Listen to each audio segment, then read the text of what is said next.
Nahmaduhu wa nusalli wa nusallimu ala rasulihil karim, amma ba'du. Pada kesempatan kali ini kita perlu memahami peringatan Jamaluddin Al-Afghani tentang penghinaan imperialis barat terhadap perjuangan nasionalisme dan patriotisme ulama dan santri atau patriotisme umat Islam. Mengapa demikian? Gerakan perlawanan ulama dan gerakan perlawanan santri terhadap imperialisme barat pada abad ke-19 Masehi sangat dipengaruhi oleh pemikiran-pemikiran Jamaluddin Al-Afghani. Saudara-saudara sekalian, pemerhati dari channel ini, imperialis barat menandai Jamaluddin Al-Afghani yang membangkitkan kesadaran patriotisme, membangkitkan kesadaran membela tanah air, atau dikombinasikan dengan kebangkitan kesadaran cinta kepada agama Islam.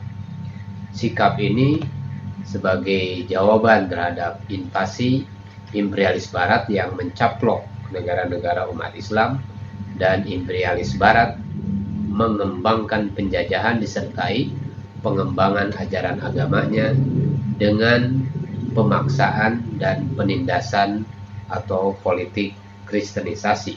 Demi keberhasilan tujuan ini, menurut L. Stoddard, dalam dunia baru Islam, Jamaluddin Al-Afghani oleh kalangan orientalis disebut sebagai pembangun dan penggerak pan-Islamisme.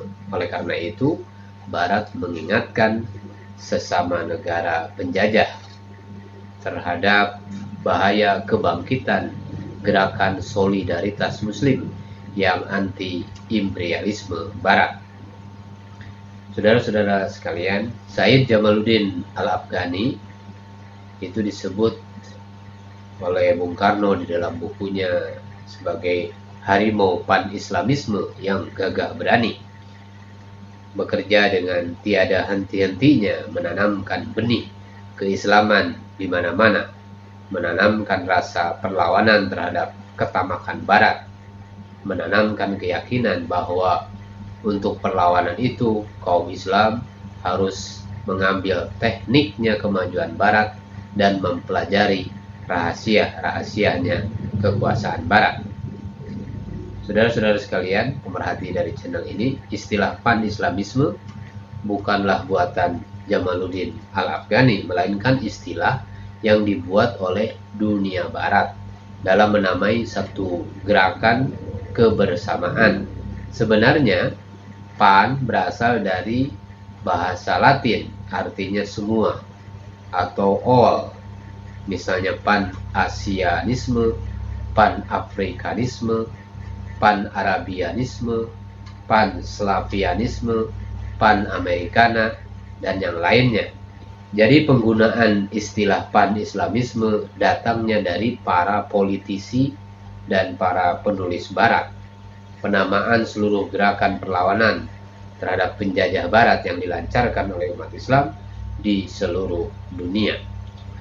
Saudara-saudara sekalian, pemerhati dari channel ini, gerakan ini dinamakan pan-Islamisme oleh Barat. Sekali lagi, istilah pan-Islamisme bukan dari umat Islam. Pada umumnya para pemuka umat Islam lebih menyukai istilah dengan menggunakan bahasa Arab. Tidak pernah para pemuka Islam membudayakan istilah-istilahnya dengan menggunakan bahasa Latin atau bahasa Barat lainnya. Gerakan pan-Islamisme yang dipelopori oleh Jamaluddin Al-Afghani pada awalnya mendapatkan dukungan dari Sultan Abdul Aziz pada tahun 1277 sampai 1293 Hijriah, atau bertepatan dengan tahun 1861 sampai 1876 Masehi.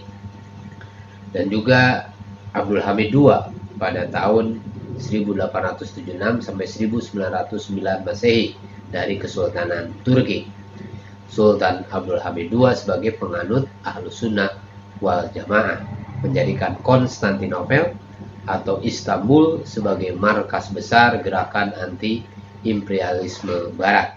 Maka gerakan Ahlus Sunnah wal Jamaah ditargetkan imperialis Barat untuk diruntuhkan. Usaha ini mulai berhasil pada saat Kesultanan Turki mulai lemah di bawah Sultan Muhammad kelima, yaitu dari tahun 1909 sampai 1918 Masehi. Pada saat Perang Dunia Pertama 1914 sampai 1919 Masehi mulai digoyahkan oleh gerakan Turki Muda yang melakukan kudeta. Sultan Muhammad V sebagai sultan waktu itu sultan tanpa kekuasaan, hanya sebagai simbol belaka. Pemerintahan dipegang oleh Enver Bey. Sultan digantikan oleh Sultan Muhammad yang ke-6 tahun 1918 sampai 1922 Masehi. Yang lemah sultan ini. Gerakan Turki Muda kemudian mengangkat Sultan Abdul Majid tahun 1922 sampai 1924 untuk kemudian dimakzulkan pada 3 Maret 1924 dan diangkatlah Kemal Pasha sebagai Presiden pertama Republik Turki. Saudara-saudara sekalian pemerhati channel ini, maka berakhirlah kekuasaan Islam dan gerakan Ahlus Sunnah wal Jamaah di Turki 1055 sampai 1924 Masehi. Berakhir pula peranan Kesultanan Turki sebagai pelindung gerakan pan-Islamisme. Namun tiba-tiba 2 hari kemudian gerakan Ahlus Sunnah wal Jamaah muncul kembali di kerajaan Arabia di bawah Raja Hussein. Ia berusaha menegakkan kembali kekhalifahan Islam dengan pusatnya di Makkah pada 5 Maret 1924 Masehi dengan tuntutan wilayahnya meliputi wilayah bekas wilayah kekuasaan Kesultanan Turki, yaitu Syria, Palestina, dan juga wilayah yang sekarang menjadi negara Israel. Di bawah kondisi ini, kerajaan Anglikan Protestan Inggris tidak mungkin membiarkan kebangkitan kembali gerakan kekhalifahan berlanjut. Sebenarnya saudara-saudara sekalian, imperialis Barat tidak mungkin mampu meruntuhkan, tidak mungkin mampu merubuhkan kekuasaan politik Islam dari Ahlus Sunnah wal Jamaah atau kerajaan Arabia di bawah Raja Hussein atau Raja Ali, kecuali dengan menjalin kerjasama dengan Abdul Aziz bin Saud, yaitu penganut aliran Wahabisme. Sekali lagi, dalam politik tidak ada kawan dan lawan yang abadi, kecuali hanya ada kesamaan atau perbedaan interest yang menentukannya, kecuali kepentingan yang abadi. Proses tumbangnya kerajaan Arabia di bawah Raja Hussein diawali dengan timbulnya tuntutan rakyat Arabia. Pergantian Raja Hussein digantikan putranya Raja Ali. Namun karena tuntutan wilayah politiknya sama dengan ayahnya, maka ditumbangkan oleh serbuan Abdul Aziz bin Saud dari Kuwait, penganut Wahabi ke Hijaz, Makkah, dan Madinah pada tahun 1343 Hijriah atau bertepatan dengan tahun 1925 Masehi. Dampak serbuan Abdul Aziz bin Saud itu, Raja Ali mencari suaka ke Irak dan Raja Hussein ke Siprus. Dengan demikian berdirilah kerajaan Saudi Arabia dari Wahabisme, yaitu tahun 1343 Hijriah atau bertepatan dengan tahun 1925 Masehi. Karena Jazirah Arabia dirajai oleh Ibnu Saud, wilayahnya atau kerajaannya disebut Saudi Arabia. Jadi penyebutan Jazirah Arabia berubah menjadi Jazirah Saudi Arabia, yaitu sejak 1343 Hijriah atau sejak 1925 Masehi. Sebelum raja-raja Wahabisme berkuasa, hanya disebut sebagai Jazirah Arab.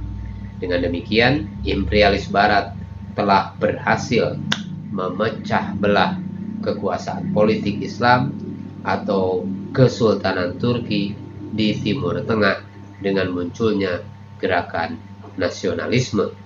Sekalipun Kesultanan Turki telah runtuh, namun imperialis Barat tetap ketakutan terhadap gerakan kebangkitan kembali solidaritas Muslim atau ulama. Menurut teori Barat yang sangat membahayakan imperialis Barat adalah gerakan yang mereka namakan pan-Islamisme. Gerakan inilah yang dinilai oleh penjajah Barat sangat berbahaya karena membangkitkan gerakan patriotisme, yaitu cinta tanah air, cinta bangsa, dan membela agama Islam. Telah menular pula ke Nusantara Indonesia gerakan ini. Aktivitasnya membangkitkan kesadaran kaum muslimin untuk membina kesatuan dan persatuan untuk melawan segala bentuk penjajahan Barat. Saudara-saudara sekalian pemerhati dari channel ini, di samping itu, pan-Islamisme menyadarkan pula bahwa Khulafaur Rasyidin, yaitu Abu Bakar As-Siddiq radhiyallahu anhu, Umar bin Khattab radhiyallahu anhu, Utsman bin Affan radhiyallahu anhu, Ali bin Abi Thalib radhiyallahu anhu menjadi besar bukan karena potensi dirinya semata, melainkan Khulafaur Rasyidin menjadi besar karena Islam. Hanya dengan kembali kepada Islam, umat Islam akan memiliki kembali kejayaan dan peradabannya. Saudara-saudara sekalian pemerhati dari channel ini, untuk menghadapi gerakan pan-Islamisme ini, maka kerajaan Protestan Anglikan Inggris menciptakan balance of power, yaitu politik imbangan kekuatan, dengan membantu gerakan Zionisme yang bercita-cita untuk membangun negara Israel. Usaha ini berhasil menjadi nyata setelah Perang Dunia Kedua, yaitu pada tahun 1939 sampai 1945 Masehi, yakni pada 15 Mei 1948, negara Israel digunakan sebagai penghambat kemajuan negara-negara nasional di Timur Tengah setelah terlepas dari Kesultanan Turki. Timur Tengah sekaligus dijadikan pasar senjata produk negara-negara Barat. Oleh karena itu, saudara-saudara sekalian, perangnya tak pernah berkesudahan karena negara-negara Timur Tengah dengan hasil minyaknya mempunyai daya beli senjata yang sangat kuat. Saudara-saudara sekalian pemerhati dari channel ini, Jamaluddin Al-Afghani mengingatkan bahwa sikap imperialisme Barat sangat menghinakan Islam, terutama penghinaannya terhadap gerakan kebangkitan kembali solidaritas umat Islam. El-Stodat dalam Dunia Baru Islam menuliskan tentang peringatan Jamaluddin Al-Afghani itu sebagai berikut. Menuliskan tentang peringatan Jamaluddin Al-Afghani. Pertama, pandangan Barat, nasionalisme dan patriotisme sebagai sikap dan nilai positif serta sejati hanya dimiliki oleh Barat, sedangkan gerakan perlawanan umat Islam terhadap imperialisme Barat, walaupun ingin membebaskan tanah air, bangsa, dan agama dari penjajahan Barat, tidak dapat dinilai sebagai gerakan nasionalisme dan patriotisme seperti gerakan Protestan membebaskan dirinya dari penjajahan Katolikisme. Kemudian yang kedua, melalui berbagai media informasi Barat, mereka menghina dan mengejek gerakan nasionalisme dan patriotisme Islam dan dinilai sebagai tindak fanatisme, xenofobia atau sikap anti asing dan teroris. Kemudian yang ketiga, harga diri dan kehormatan hanya dimiliki oleh Barat, sedangkan Islam tidak memiliki harga diri dan kehormatan, melainkan hanya Calvinisme, hanya kekacauan.